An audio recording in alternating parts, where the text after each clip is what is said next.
मागील 10 दिवसांच्या प्रतीक्षेनंतर वाकी-बुद्रुक तालुका खेड येथील बिबट्या जेरबंद करण्यात वन विभागाला यश आले। वाकी-बुद्रुक खरपुडी रस्त्यावर दत्तात्रय रामचंद्र टोपे यांच्या शेतात लावलेल्या पिंजऱ्यात बिबट्या जेरबंद झालाय। दरम्यान जुन्नर, आंबेगाव, खेड, शिरूर या 4 तालुक्यांमधील वन परिक्षेत्रामध्ये 1.5 महिन्यात 68 बिबटे वन विभागाने पकडले। जुन्नर वन परिक्षेत्रातील पिंपरखेड आणि जांबूत गावांमध्ये एकाच बिबट्याने 3 जणांचा बळी घेतल्याची घटना घडली होती। त्यानंतर नागरिकांनी पुणे-नाशिक महामार्गावर आंदोलन केले। जिल्हा प्रशासनाने या गंभीर घटनेची दखल घेत तातडीने बिबट्यांना पकडण्यासाठी वन विभागाला निर्देश दिले होते।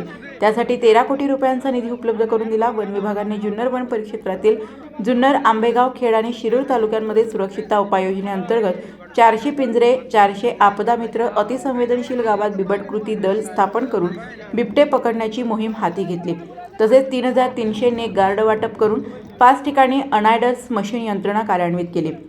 मेंढपाळ आणि ऊसतोड कामगारांसाठी 410 सौर दिवे व 410 टेंट वाटप करण्यात आले।